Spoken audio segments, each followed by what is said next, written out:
ನಾವು ಯಾಕೆ ಮಣ್ಣಿನ ಪಾತ್ರೆಗಳನ್ನೇ ಬಳಕೆ ಮಾಡಬೇಕು? ಇದರಿಂದ ನಮಗೆ ಎಷ್ಟು ಆರೋಗ್ಯ ಸಿಗುತ್ತೆ? ಜಗತ್ತಲ್ಲಿ ಯಾವುದೇ ಮಣ್ಣಿನ ಪಾತ್ರೆಯನ್ನ ಸರಿಯಾದ ಕ್ರಮದಲ್ಲಿ ಮಾಡಿದ್ದೇ ಹೌದಾದ್ರೆ ಓಕೆ, ಅದು ಆರೋಗ್ಯಕ್ಕೆ ತುಂಬಾ ಉಪಯೋಗಕಾರಿ. ಈ ಮಣ್ಣಿನ ಪಾತ್ರೆಯಲ್ಲಿ ಮಾಡಿದಾಗ ಮ್ಯಾಕ್ಸಿಮಮ್ ನ್ಯೂಟ್ರಿಯೆಂಟ್ಸ್ ಉಳ್ಕೊಳ್ತದೆ. ಅದು number 1 benefit. Okay. So number 2 benefit ಏನು ಅಂತಂದ್ರೆ, ಇದು ಬೇಸಿಕಲಿ ಕ್ಷಾರಯುಕ್ತ ಅಂದ್ರೆ ಆಲ್ಕಲೈನ್. ನೀವು ಯಾವುದೇ ಆಮ್ಲಯುಕ್ತವಾದಂತಹ ಆಹಾರವನ್ನು ಇದರಲ್ಲಿ ಬೇಯಿಸಿದಾಗ ಅದರ pH ಲೆವೆಲ್ ಅನ್ನ ಈ ಮಣ್ಣಿನ ಪಾತ್ರೆಗಳು ಬ್ಯಾಲೆನ್ಸ್ ಮಾಡಿ ನಮಗೆ ಕೊಡ್ತದೆ. ಸುಮಾರು ಒಂದು 30 ವರ್ಷದಲ್ಲಿ ಲೆಕ್ಕ ತಗೊಂಡ್ರೆ ಕನಿಷ್ಠ ಏನಿಲ್ಲ ಅಂದ್ರೂ ಒಂದು 10,000 ವೆರೈಟೀಸ್ ಆಫ್ ಡಿಸೈನ್ ಅನ್ನ ನಾವು ಆಲ್ರೆಡಿ ಎಕ್ಸಿಕ್ಯೂಟ್ ಮಾಡಿದೀವಿ. ಇದೀಗ ನೀರಿನ ಹೂಜಿ, ಇದು ಒಣಗಿದಾಗ ನಿಮಗೆ 11 ರಿಂದ 12 ಲೀಟರ್ ಅಷ್ಟು ನೀರು ಹಿಡಿಯುತ್ತದೆ. ಇದು ಪೂರ್ತಿ ಕೈಯಲ್ಲೇ ಮಾಡಿದ ಮೇಲೆ ಅದಕ್ಕೆ ಈ ತರ 2 ಹ್ಯಾಂಡಲ್ ಕೊಡ್ತೇವೆ. ಅದು ಊಟದ ತಟ್ಟೆ ಸರ್. ಸೊ ಇದೀಗ ಆಲ್ಮೋಸ್ಟ್ ಇದರ ಕೆಲಸ ಮುಗ್ದಿದೆ.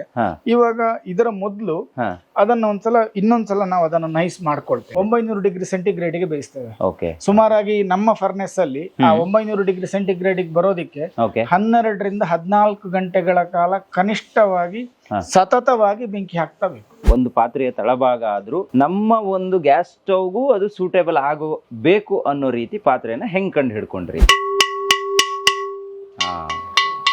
ಎಸ್. ಈ ಸೌಂಡ್ ನಿಮಗೆ ಹೇಗೆ ಬರ್ತದೆ ಅಂತ ಹೇಳಿದ್ರೆ, ಅದು ಬೇಯಿಸುವಂತಹ ಆ ಟೆಂಪರೇಚರ್ ಮೇಲೆ ಹೋಗ್ತದೆ ಒಂದು. ಇನ್ನೊಂದು ಬಳಸುವಂತಹ ಮಣ್ಣು. ಇವು microwave, OTG, gas stove, electric stove ಇಷ್ಟರಲ್ಲೂ ಬಳಸಬಹುದು. ಈ ರಾತ್ರಿ ಊಟ ಎಲ್ಲ ಆದ್ಮೇಲೆ ಉಳಿದಿರೋ ಅನ್ನನ ಮಣ್ಣಿನ ಪಾತ್ರೆಯಲ್ಲಿ ಅಥವಾ ಪದಾರ್ಥಗಳನ್ನ ಸಾಂಬಾರು ಇತ್ಯಾದಿಗಳು ಅದರಲ್ಲೇ ಇಟ್ರೆ ನೆಕ್ಸ್ಟ್ ಡೇಗೆ ಅದು ರುಚಿನೂ ಜಾಸ್ತಿ ಆಗ್ತಾ ಇತ್ತು. ಹಾಗೇನು ಕೆಡ್ತಾನೂ ಇರ್ಲಿಲ್ಲ. ಇದು ಖಂಡಿತವಾಗ್ಲೂ ವರ್ಕ್ ಆಗ್ತದೆ, ಇವತ್ತಿಗೂ ವರ್ಕ್ ಆಗ್ತದೆ. ನನಗೆ 10th ಕೊನೆಗಾಗುವಾಗ ಈ ಆರ್ಟ್ ಬಗ್ಗೆ, ಡ್ರಾಯಿಂಗು, ಚಿತ್ರ ಬಿಡಿಸೋದು ಈ ತರ ಬಗ್ಗೆ ಎಲ್ಲ ತುಂಬಾ ಜಾಸ್ತಿ ಹುಚ್ಚು ಬಂತು. ಒಂದು ಸಿರಾಮಿಕ್ ಅಲ್ಲಿ ಒಂದಿಷ್ಟು ಸ್ವಲ್ಪ ನಾಲೆಜು, ಆರ್ಟ್ ಬ್ಯಾಕ್ಗ್ರೌಂಡು, ಇದು ಎರಡೂ ಸೇರ್ಕೊಂಡು ಹೊಸದಾದಂತಹ ಒಂದು ಕಲಾ ಮಾಧ್ಯಮದ ಸೃಷ್ಟಿಗೆ ಇದು ಅನುಕೂಲ ಆಯ್ತು ನನಗೆ. ಸೊ ಹಾಗಾಗಿ ಟೆರಕೋಟಾ ಮ್ಯೂರಲ್ಲು ನನಗೂ ಫೇವರೇಟ್ ಆಯ್ತು. ಅದು ನನಗೊಂದಿಷ್ಟು ಸ್ವಲ್ಪ ಅಲ್ಲಿ ಇಲ್ಲಿ ಸ್ವಲ್ಪ ಹೆಸರು ತಂದ್ಕೊಡ್ತು. 5 ದಿವಸದ ಅನ್ಕಂಡೀಷನಲ್ ವ್ಯಾರಂಟಿ ಕೊಡ್ತಾ ಇದ್ದೇವೆ. ಅಡಿಗೆ ಪಾತ್ರೆಗೆ ಮಾತ್ರ, ಎಲ್ಲ ಪಾತ್ರೆಗೆ. ಹೇಗೆ ಅದು ಯಾವ ರೀತಿ? ಈಗ ನೀವು ನನ್ನ ಕೈಯಿಂದ ಪಾತ್ರೆ ತಗೊಂಡ್ರಿ ಇವತ್ತು ಅಂತ ಆದ್ರೆ, ನಾಳೆಯಿಂದ ಪ್ರಾರಂಭಗೊಂಡು 5 ದಿವಸ ಅಡಿಗೆ ಪಾತ್ರೆಯನ್ನ ನೀವು ಸ್ಟವ್ ಮೇಲೆ ಇಟ್ಟು ಯೂಸ್ ಮಾಡಿ. ದಿವಸಕ್ಕೆ 3 ಸಲ ಬೇಕಾದ್ರೂ ಯೂಸ್ ಮಾಡಿ, ನಾನು ಕೇಳಲ್ಲ.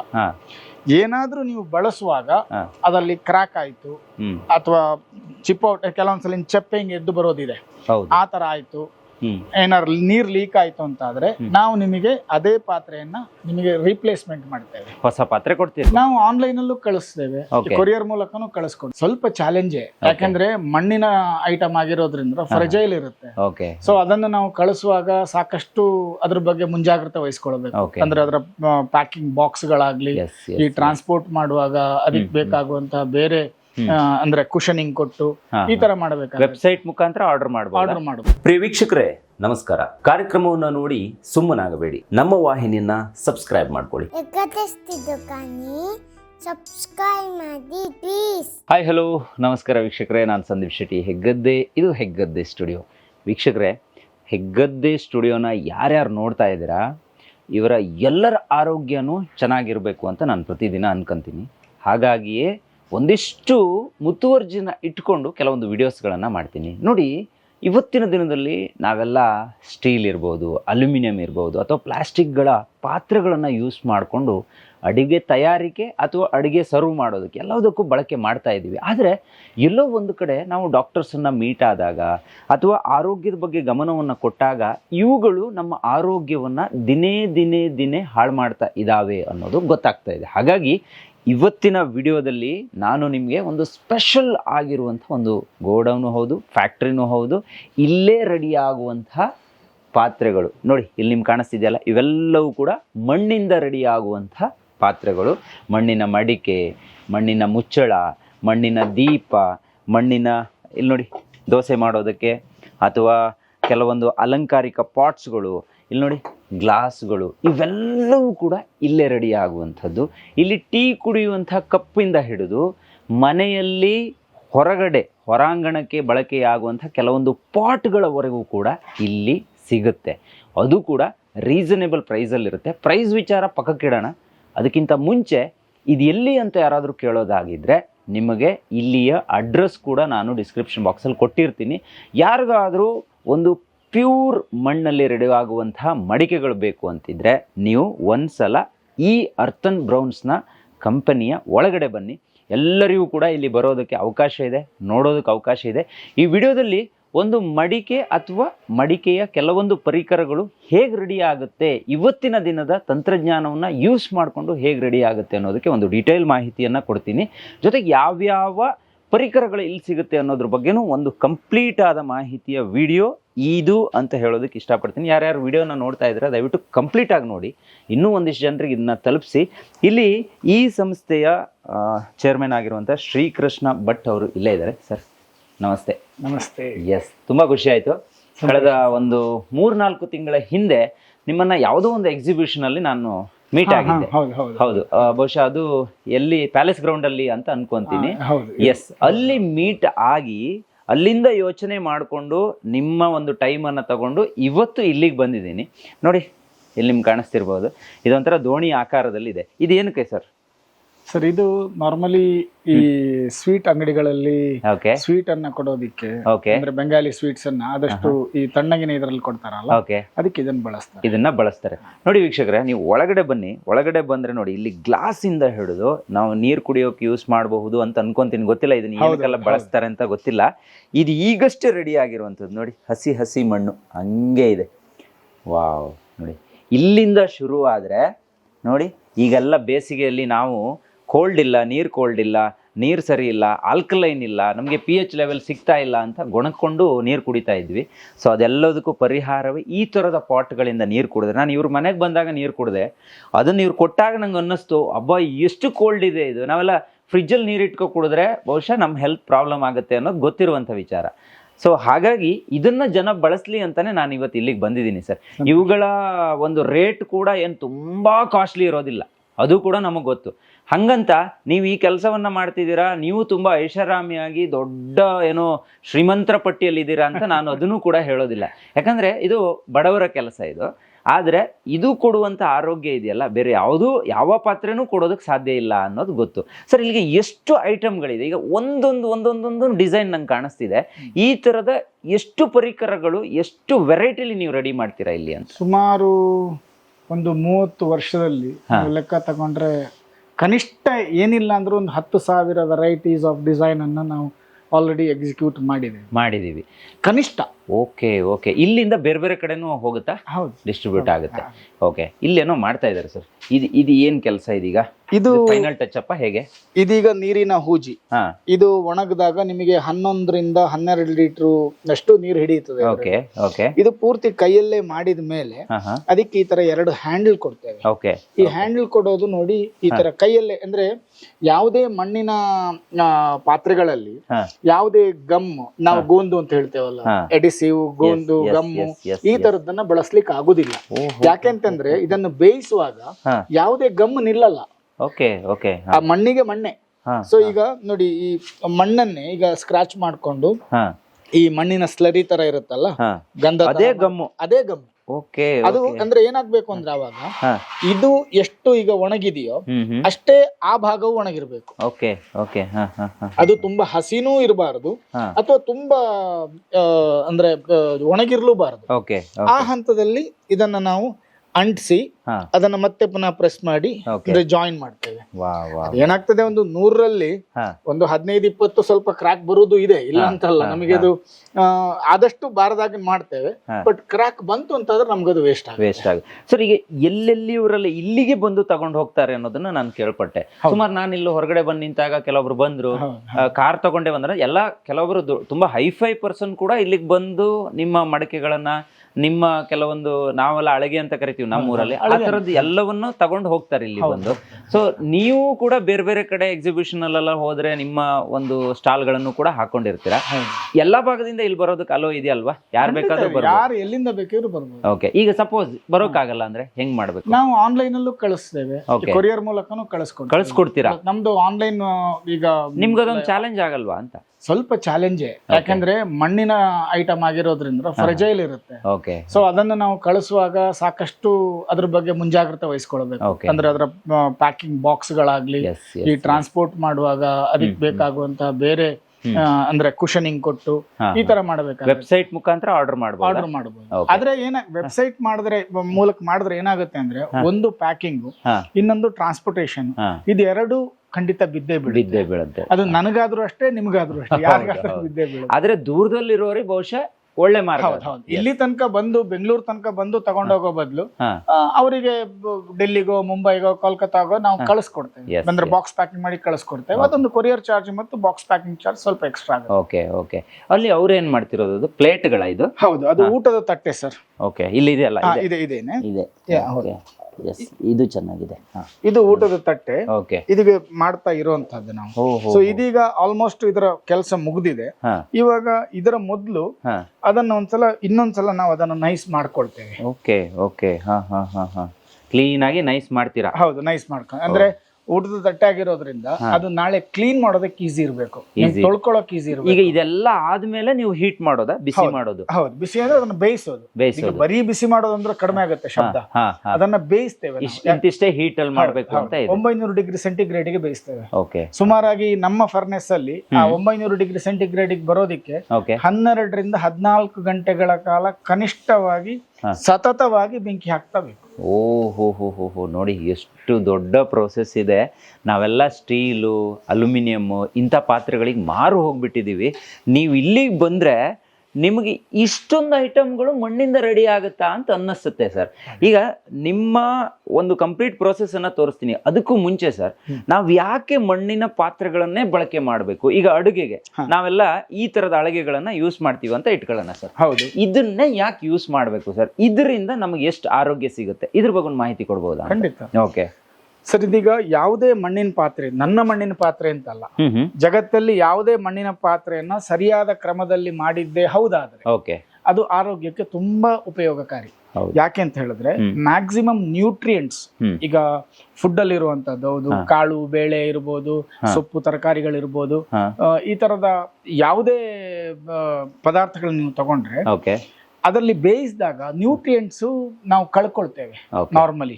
ಈಗ ಅಲ್ಯೂಮಿನಿಯಂ, ಸ್ಟೀಲು, ಕುಕ್ಕರು ಇತ್ಯಾದಿಗಳಲ್ಲಿ ಬೇಯಿಸಿದಾಗ ಎಷ್ಟು ಪ್ರಮಾಣದಲ್ಲಿ ನೀವು ಆ ನ್ಯೂಟ್ರಿಯೆಂಟ್ಸ್ ಅನ್ನ ಕಳ್ಕೊಳ್ತೀರೋ, ಇದನ್ನ ಕಂಪೇರ್ ಮಾಡಿದ್ರೆ ಇದರಲ್ಲಿ ಅತ್ಯಂತ ಕಡಿಮೆ ನೀವು ಕಳ್ಕೊಳ್ಳುವಂತದ್ದು. ಇದು ನಾನು ಹೇಳೋದಲ್ಲ, ವೈಜ್ಞಾನಿಕವಾದಂತಹ ಸಂಶೋಧನೆಗಳು ಹೇಳುವಂತಹದ್ದು. ಸೊ ಈ ಮಣ್ಣಿನ ಪಾತ್ರೆಯಲ್ಲಿ ಮಾಡಿದಾಗ ಮ್ಯಾಕ್ಸಿಮಮ್ ನ್ಯೂಟ್ರಿಯೆಂಟ್ಸ್ ಉಳ್ಕೊಳ್ತದೆ. ಅದು number 1 benefit. So number 2 benefit ಏನು ಅಂತಂದ್ರೆ, ಇದು ಬೇಸಿಕಲಿ ಕ್ಷಾರಯುಕ್ತ, ಅಂದ್ರೆ ಆಲ್ಕಲೈನ್. ನೀವು ಯಾವುದೇ ಆಮ್ಲಯುಕ್ತವಾದಂತಹ ಆಹಾರವನ್ನು ಇದರಲ್ಲಿ ಬೇಯಿಸಿದಾಗ ಅದರ pH ಲೆವೆಲ್ ಅನ್ನ ಈ ಮಣ್ಣಿನ ಪಾತ್ರೆಗಳು ಬ್ಯಾಲೆನ್ಸ್ ಮಾಡಿ ನಮಗೆ ಕೊಡ್ತದೆ.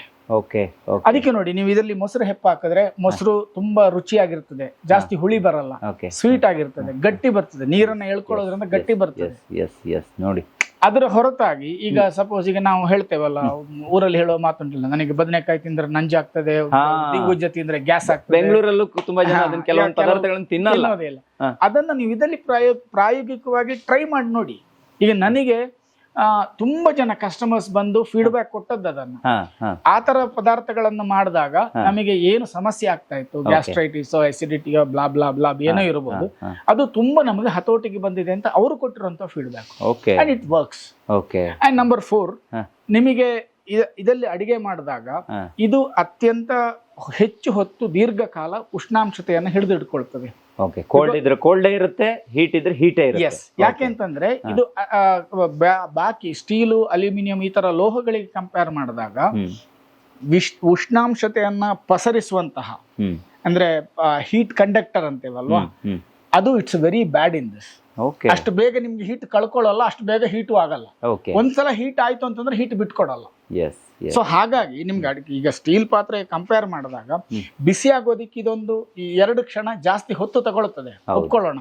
ಆದ್ರೆ ಅದು ತಣಿಯೋದಿಕ್ಕೆ ಅದರ 3ರಷ್ಟು ಹೊತ್ತಾಗುತ್ತೆ. ಈಗ ನೀವು ಒಂದು ಮಧ್ಯಾಹ್ನ 11-11:30 ಅಡಿಗೆ ಮಾಡಿ ನೀವು ಮನೆಯಲ್ಲಿ ಡೈನಿಂಗ್ ಟೇಬಲ್ ಮುಚ್ಚಿಟ್ಟಿ ಅಂತ ಆದ್ರೆ ಮಧ್ಯಾಹ್ನ 1 ಗಂಟೆಗೂ ನಿಮಗೆ ಆಹಾರ ಬಿಸಿಯೇ ಇರ್ತದೆ. ಸ್ಟೀಲ್ ಪಾತ್ರೆ ಮತ್ತೆ ಬಿಸಿ ಮಾಡ್ಬೇಕು. ನಮ್ಮೂರಲ್ಲಿ ಆಕ್ಚುಲಿ ನಾವೆಲ್ಲ ಬಾಲ್ಯದಲ್ಲಿ ಇರ್ಬೇಕಾದ್ರೆ ಈ ತರ ಪಾತ್ರೆಗಳನ್ನ ಉಪಯೋಗಿಸ್ತಾ ಇದ್ರು. ನೋಡಿ, ಹಿಂಗ್ ಸೌಂಡ್ ಬರ್ಬೇಕದು.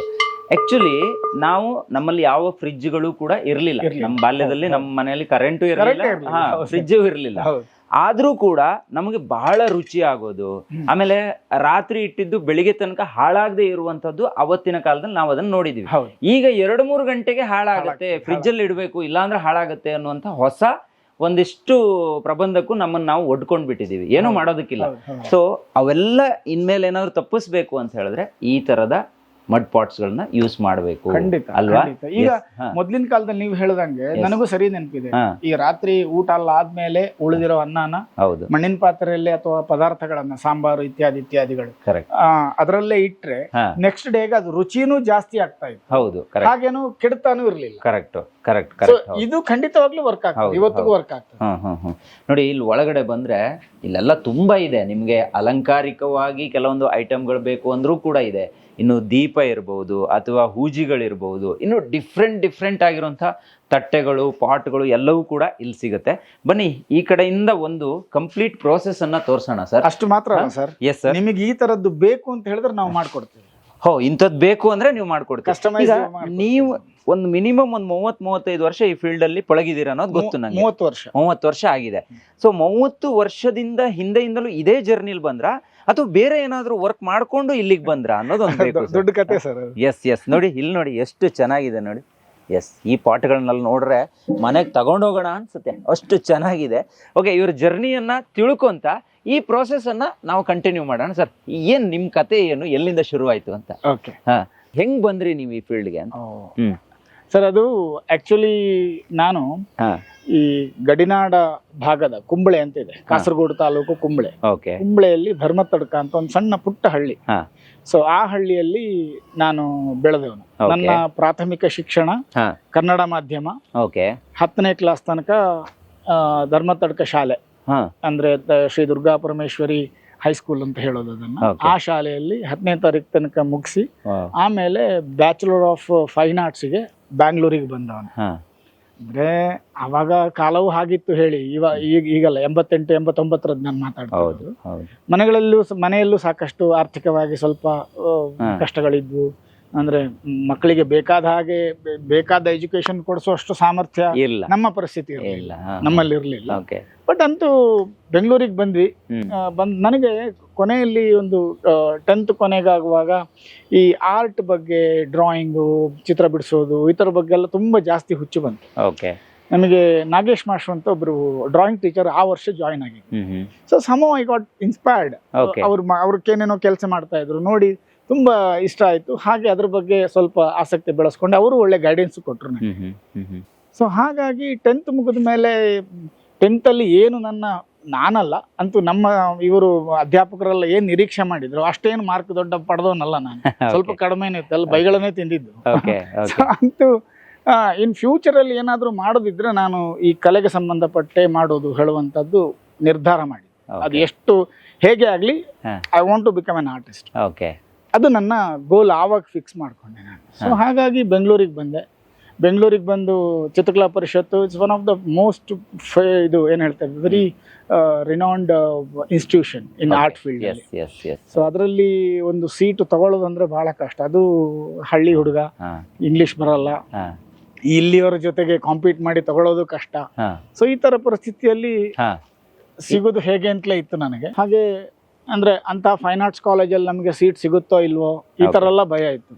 ಸೊ ಆ ಸಮಯಕ್ಕೆ ಸರಿಯಾಗಿ ನನಗೆ ಬೇಸಿಕ್ ನನಗೆ ಈ ಅಂದ್ರೆ ಡ್ರಾಯಿಂಗ್ ಬಗ್ಗೆ ಅಥವಾ ವಿಜುವಲ್ ಆರ್ಟ್ಸ್ ಬಗ್ಗೆ ನನಗೆ ಗೈಡೆನ್ಸ್ ಕೊಟ್ಟವರು ಮತ್ತೊಬ್ರು ಬಹಳ ಮುಖ್ಯರು, ಡಾಕ್ಟರ್ ಪಿ ಎಸ್ ಪುಂಚಿತಾಯ ಅಂತ. ಅವರು ಇವಾಗಿದ್ದಾರೆ, ಕಾಸರಗೋಡಲ್ಲೇ ಇದ್ದಾರೆ. ಸೊ ಬಹಳ ಉತ್ತಮ, ಬಹಳ ಮೇರು ಪಂಕ್ತಿಯ ಕಲಾವಿದರು ಅವರು. ವಾಟರ್ ಕಲರ್ ಪೇಂಟಿಂಗ್ ಅವರದ್ದು ಇವತ್ತಿಗೂ ಜಗತ್ತಿನಾದ್ಯಂತ ಹೆಸರು ಮಾಡಿರುವಂತಹದ್ದು. ಸೊ ಅವರ ಗೈಡೆನ್ಸ್ ಸಿಕ್ತು ನಂಗೆ. ಸೊ ಅವ್ರು ನಂಗೆ ಸಜೆಸ್ಟ್ ಮಾಡಿದ್ರು, ಈ ತರ ಕಾಲೇಜ್ ಇದೆ, ಈ ತರ ಕಾಲೇಜ್ ಇದೆ, ನೀನ್ ಯಾಕೆ ಅಲ್ಲಿ ಟ್ರೈ ಮಾಡಬಾರ್ದು ಅಂತ. ಸೊ ಹಾಗೆ ಬೆಂಗಳೂರಿಗೆ ಬಂದೆ, ಟ್ರೈ ಮಾಡಿದೆ. ನನಗೆ ಸೀಟ್ ಸಿಗಲ್ಲ ಅಂತಲೇ ಇತ್ತು. ಅಂದ್ರೆ ಆ ಇಂಟರ್ವ್ಯೂ ನೋಡಿದಾಗ ಸಿಗೋದೇ ಇಲ್ಲ ಅಂತ ಇತ್ತು. ಯಾಕಂದ್ರೆ 40 ಸೀಟ್ ಇದ್ದಿದ್ದಲ್ಲಿ 40 ಸೀಟಿಗೆ ಏನಿಲ್ಲ ಅಂದ್ರೆ ಒಂದು 500-600 ಜನ ಅಪ್ಲಿಕೆಂಟ್ಸು. ಅಂಡ್ ದೊಡ್ಡ ಇಷ್ಟಿಷ್ಟು ದೊಡ್ಡ ಕ್ಯಾನ್ವಾಸ್ ಅಲ್ಲಿ 4 ಫೀಟ್ 5 ಫೀಟ್ ಕ್ಯಾನ್ವಾಸ್ ಅಲ್ಲಿ ಎಲ್ಲ ಮಾಡಿ ಪೇಂಟಿಂಗ್ ಎಲ್ಲ ತಂದಿದ್ರು. ನಾವು ಈ ಎಂತದ್ದು 200 ಪುಟದ ಪುಸ್ತಕದಲ್ಲಿ ಈಗ ನಾವೀಗ ಚಿತ್ರ ಬರೀತೇವಲ್ಲ ಹಾ. ಆತನ ಹಿಡ್ಕೊಂಡು ನಾವು ಬಂದಿದ್ದು. ಇದು ನಮ್ಮ ಪರಿಸ್ಥಿತಿ. ಓಕೆ ಸೊ ಅಂತೂ ಬಟ್ ಇಂಟರ್ವ್ಯೂ ಇತ್ತು, it's 3 days interview it was. Okay so ತುಂಬ ಟಫ್ ಇತ್ತು ಕೂಡ, ಸಿಗಲ್ಲ ಅಂತಲೇ ಇದ್ದೆ ನಾನು. ಆದರೂ ನಾನು ನನ್ನ ಭಾವನ ಜೊತೆ ಬಂದಿದ್ದೆ, ಹೇಗಿದ್ರು ಬಂದಿದ್ದೆ ಒಂದ್ಸಲ ನೋಟಿಸ್ ಬೋರ್ಡ್ ನೋಡಿಯೇ ಹೋಗುವ ಅಂತ ಮತ್ತೆ ಪುನಃ ಹೋದ್ವಿ. ಸೊ ಹೋಗುವಾಗ ನೋಡಿದ್ರೆ ನಂದು 9ನೇ ಸಂಖ್ಯೆ ನನ್ನದೇ ಉಂಟು, ನಾನು ಸೆಲೆಕ್ಟ್ ಆಗಿದ್ದೆ. So it's by god grace, ಎಲ್ಲ ಹಿರಿಯರ ಆಶೀರ್ವಾದ ಅನ್ಕೊಂತೇನೆ. ಸೊ ಸೀಟ್ ಸಿಕ್ತು. ಸೊ ಆಮೇಲೆ ಇನ್ನು ಹೇಗೆ ಬದುಕು? ಈಗ ಮನೆಯಲ್ಲಿ ಹೇಳಿದಾರೆ ನೀನು ಎಷ್ಟು ಓದ್ತೀಯೋ ಓದು, ಬಟ್ ನಿನ್ನ ತಲೆಗೆ ನಿಂದೇ ಕೈ, ನೀನೇನು ಬೇಕೋ ನೀನೇ ಮಾಡ್ಕೋಬೇಕು ಅಂತ. ಸೊ ಅಲ್ಲಿಂದ ಜರ್ನಿ ಶುರುವಾಯಿತು. 89 ಕೊನೆಗೆ ಐ ಥಿಂಕ್ ಆಗಸ್ಟಲ್ಲೇ ಇರಬೇಕು, ಆಗಸ್ಟಲ್ಲೇನೋ ತಂದೆಯಿಂದ ಒಂದಿಷ್ಟು ದುಡ್ಡು ತಗೊಂಡೆ, ಬಸ್ ಟಿಕೆಟಿಗೆ ಆಗುವಷ್ಟು.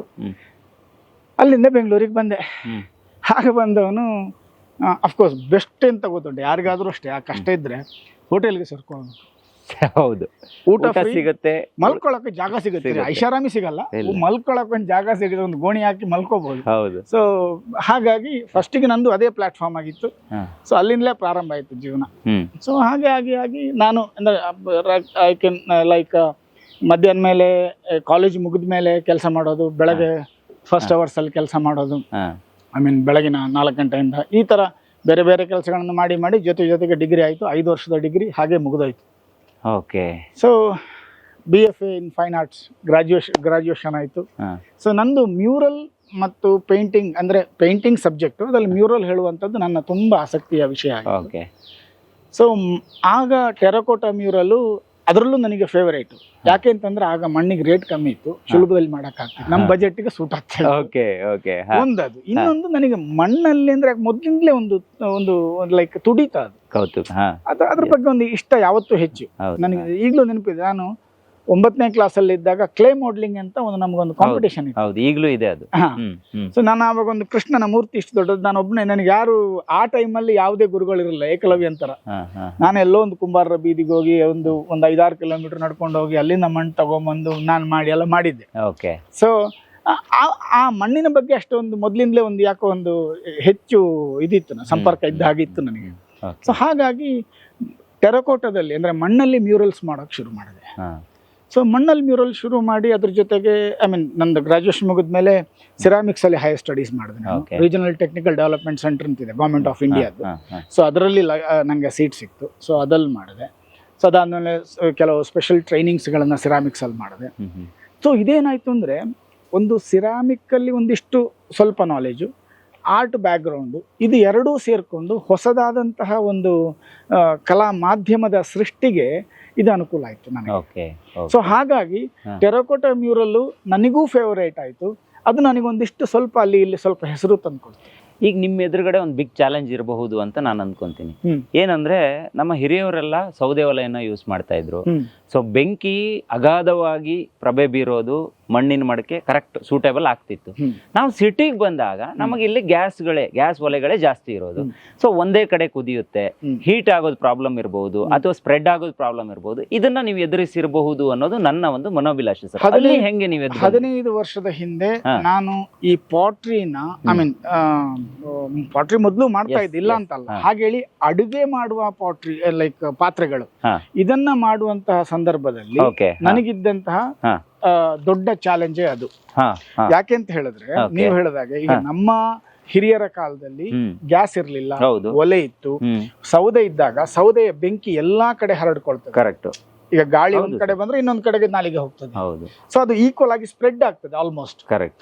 ಅದೇ ನಿಮಗೆ ಈ ಗ್ಯಾಸ್ ಸ್ಟವ್ ಬಂದಾಗ ಒಂದು ರಿಂಗ್ ತರ, ಅಂದ್ರೆ ಒಂದು ಕೆಳಗಿನ ಒಂದು ಭಾಗ ರಿಂಗ್ ತರ ಮಾತ್ರ, ಆ ಜಾಗಕ್ಕೆ ಮಾತ್ರ ಹೀಟ್ ಬಡೀತಾ ಇರ್ತದೆ.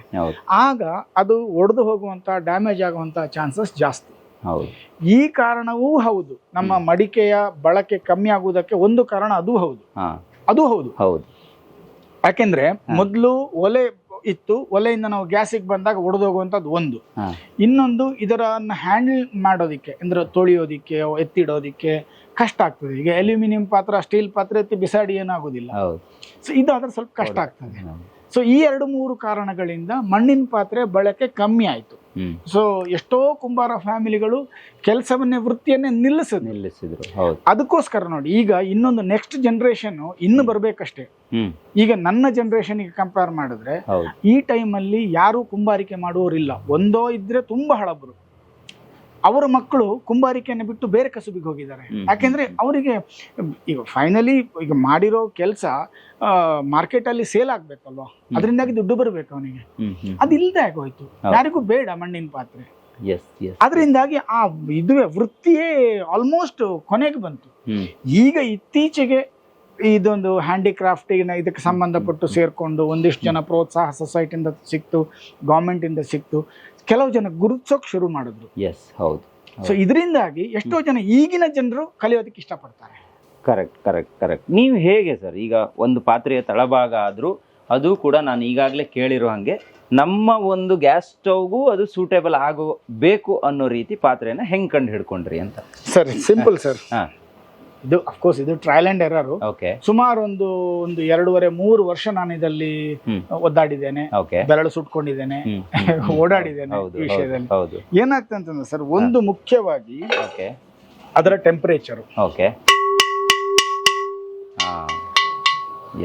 ಈ ಸೌಂಡ್ ನಿಮಗೆ ಹೇಗೆ ಬರ್ತದೆ ಅಂತ ಹೇಳಿದ್ರೆ ಅದು ಬೇಯಿಸುವಂತಹ ಆ ಟೆಂಪರೇಚರ್ ಮೇಲೆ ಹೋಗ್ತದೆ ಒಂದು. ಇನ್ನೊಂದು ಬಳಸುವಂತಹ ಮಣ್ಣು. ಈಗ ಎಷ್ಟೋ ಮಣ್ಣುಗಳಿಗೆ ಒಳ್ಳೆ ಬೆಂದ ಮೇಲೆ ಒಳ್ಳೆ ಕಲರ್ ಸಿಗ್ತದೆ, ಆದ್ರೆ ಸ್ಟ್ರೆಂತ್ ಇರಲ್ಲ. ಕೆಲವು ಮಣ್ಣುಗಳಿಗೆ ಒಳ್ಳೆ ಸ್ಟ್ರೆಂತ್ ಇರುತ್ತೆ, ಆದ್ರೆ ನೋಡೋದಿಕ್ಕೆ ಬಣ್ಣವೇ ಇರಲ್ಲ, ಒಂಥರ ಡಲ್ ಇರುತ್ತೆ, ಅದು ಯಾರು ಒಪ್ಕೊಳ್ಳಲ್ಲ.